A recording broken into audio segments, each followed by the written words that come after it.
I've been waiting for Outpost for a long time, and now that it's here, I wish I was still waiting. Outpost is a terrific game, its only problem is that it's not all there. This incomplete version is just as much of a tease as the demo I saw 3 months ago. No kidding. I thought this was supposed to be the final version, but this is a beta in a cardboard box. Outpost promises great things, but it's been sabotaged by large bugs and an all too hasty release. For the few of you who don't yet know the premise of Outpost, it goes something like this. About 50 years from now, it's discovered that a large asteroid is on a collision course with Earth. The impact will wipe out most life on the planet. An attempt is made to shatter the asteroid with a nuclear warhead, but this only splits it into two pieces which will both impact on Earth. Mankind's only hope for survival is to launch a seed ship and found an off-world colony. I liked the hard science approach and the fact that the game uses actual NASA data. Everything you do in this game is really being researched now, and that's a nice change of pace for space games. Your first task is to pick 4 star systems to send probes to in the hope of finding a suitable planet. At this point, it becomes obvious that although the manual is packed full of that trademark Sierra wit, it contains practically no useful information. Most of the data you receive about the star systems, like the type of star, is never explained, so it's useless. I couldn't believe that skimpy little book was the entire manual. It tells you nothing. The funny thing is, the 386-page strategy book doesn't tell you much more. Yeah, I can see a lot of humor in that. Once the probes are launched, you must decide what equipment to take with you. Since at this point you hardly have a clue where you're going to, it's hard to make an informed choice regarding what to pack. The inability to unload any of the preset components didn't do much for my enjoyment of this part of the game. I can't really call this phase a game. The game doesn't start until you get to your target planet. This preliminary foolishness sounded a lot more interactive in the pre-release hype. When you stop at Saturn to refuel, you receive data from your 4 probes. Not much, though. If you're confused, you can ask the artificial intelligence of the game which system to go to. Usually the AI will recommend a system you haven't sent a probe to. Thanks for the useless advice. You were right about the preliminary stuff. Yes, it sets up the game, but they could have made it fun to play. When you arrive at the system you selected, you pick a planet to colonize and launch any orbital satellites you thought to bring with you. This is one of many points in the game where you'll be treated to cutscenes of the various satellites, ships, and robots in the game. These scenes are nothing short of dazzling, beautifully rendered in 3D Studio. Impressive, aren't they? The animations are awesome. Put some Strauss behind them and you've got 2001 for your PC. On a fast PC with a speedy video cards, these scenes are just beautiful. Once you decide on a planet to call home, you must pick a landing site. Those red dots are potential mining sites, which you'll need if you want to do radical things like build stuff. Building is good, especially in a game like this.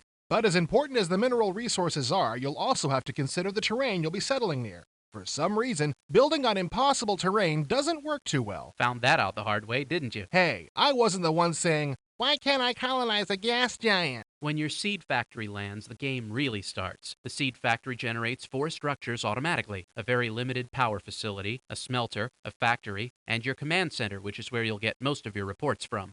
The seed factory also supplies you with 3 robots: a miner, a dozer, and a digger. Tell them what they win, Bob. Well, the miner's use is obvious, and you don't have to be a SimCity graduate to figure out what the dozer's for. Your first task of the digger is to create an air shaft and an elevator to an underground level where you'll place structures not suited for the harsh planetary surface. After a few turns, you'll be able to bring down a few pods full of colonists and cargo. This will give you the materials you need for your first few buildings and the people to construct them. The first things to be built are usually an agricultural dome and a chap facility. These give your colonists air to breathe and food to eat. People like that. Building a power plant will likely be your next step, since the puny power source the seed factory provides you with can easily leave you in the dark. Not everything you took will come with you. You'll quickly find out that some of the colonists have defected and taken some supplies with them to form a rebel colony.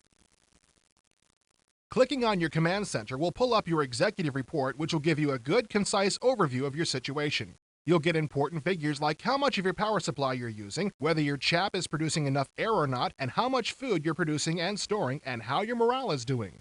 A click on your population figure will give you a more detailed description, allowing you to get a grip on your workforce and birth rate. If you can keep your morale up, keep most of your people employed, and stay stocked with resources, you're doing okay. The executive report is informative and well organized, but in general this game needs more reports. We'll get to that later. Hey, just trying to help out. One of the best things about Outpost is the way it handles technology. When you build labs, you assign them to general research or to a field of specialized research. The topics, which range from terraforming to nanotechnology to human behavior, are interrelated, so research in a number of fields will be needed to get results. Keep your scientists busy enough and you'll wind up with improved production, the ability to terraform your planet's atmosphere, and even the option to build another starship and pillage another helpless planet. The technology tree is great. There's a lot out there to discover. Civilization proved that the ability to discover new things to build is definitely a key selling point for a game like this. Like in most other sim games, one of Outpost's challenges is resource management.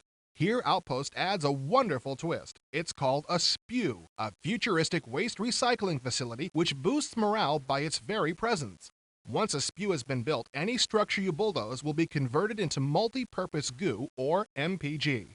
MPG can then be used to take the place of any resource you are lacking. I like that. And it's hard to abuse, too. If you go around bulldozing buildings just to get MPG, you're going to destroy stuff you need, so you can't cheat and make a massive stockpile of MPG. That's good. Factories in Outpost come in two flavors, those that are above ground and those that are not.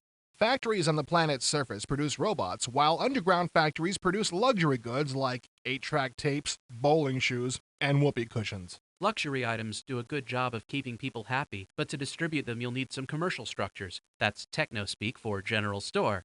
Apart from the items they produce, factories provide employment for your workers, which for some bizarre reason makes them happy. One unique addition to your underground levels is the red light district. Colonists need to have fun, and a red light district will boost your morale by 2 as well as give the birth rate a shot in the arm.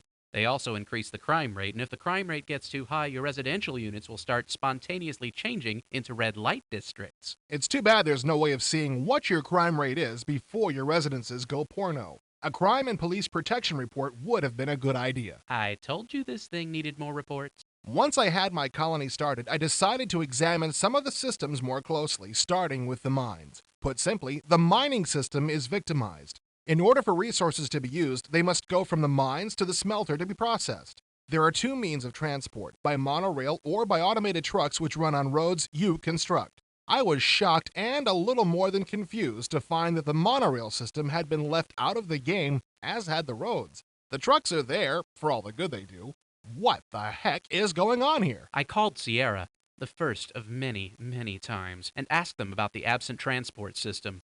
Apparently, all transportation is automatic. I'm beginning to sense a work in progress here. How does this work? Yeah, Outpost will be finished 6 months after its release.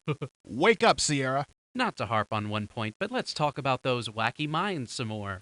Each planet has up to 4 underground levels that can be dug to. To increase the resources you get from a mine, you can dig it down to the next level. That's the good news. The stinky, rotten, evil, bad news is that as soon as the top layer of a mine is depleted, the entire mine ceases to produce. Is it just me, or is that ludicrous in the extreme? And to make matters worse, the mine keeps generating bogus reports. Clicking on a tapped-out mine shows its status is depleted, but its production is 15 resources per turn, which is the production level of a healthy mine. Hello out there. Mission Control, can you hear me? Remember that rebel colony? If you keep your morale high enough, those rebels will eventually defect to your colony, and you'll inherit their ghost town, which you can either reactivate or bulldoze and collect some MPG. Looking at their colony, I was dumbfounded. It was not built logically, correctly, or even possibly. In fact, if you had tried to build your colony like this, the computer wouldn't let you. Buildings have to be connected by tubes to allow air and colonists to pass between them. Try telling that to the rebels. I even saw an underground level with no air shaft to get to it. Sierra's response to this little inconsistency was, well, they play smarter on higher difficulty levels. To top it off, they hadn't built one mine. According to Sierra, it's set up so that the rebels don't have to mine. Now, I don't mean to nitpick, but isn't that, cheating? Just because they don't need resources to survive? Yeah, you're nitpicking. This is your AI. It's a helpful little tool that organizes reports for you, clips headlines from the colony newspaper, and warns you of incoming natural disasters, which I've never encountered. That's about all it does, although it was supposed to do much more. After climbing to a certain point on the research tree, you're supposed to be able to assign other AIs to parts of your colony to take some of the managerial load off your shoulders. You were even supposed to be able to put them to work helping scientists in the labs. That would have been awesome. Bruce Balfour must have thought so. There's a whole chapter in the strategy book devoted to this. Unfortunately, it's just one of the many things that got left out of Outpost, so Sierra could get it out the door this summer. But hey, they finished all the cutscenes, so at least they took care of the important stuff first. Sierra should be ashamed of themselves for hacking this wonderful game to death. I don't know who made the decision to rush Outpost out the door before it was even close to being finished, but it's a good thing they don't play soccer for Columbia. At this point, I can't really recommend Outpost to anybody. Casual gamers wouldn't appreciate a game of its complexity and scope, and those who would appreciate it will quickly become annoyed past the point of tolerance by the many bugs and missing features. What this game needs is patch discs up the wazoo to make a finished product out of this crippled, should-have-been shareware release. When I talked to them, nobody at Sierra was sure if they were going to put out patches for Outpost or not. If they don't, the game's as good as dead. If Sierra finishes what they started, Outpost will be a game worthy of more praise than I could ever heap on it. As it is, it's garbage and you should stay away from it. At least they've invented an entirely new terminology. First there was vaporware, then there was shovelware, now there's doorware. That's software that's so late and so far over budget that the company boots it out the door incomplete just to bring in some badly needed bugs. History in the making, folks.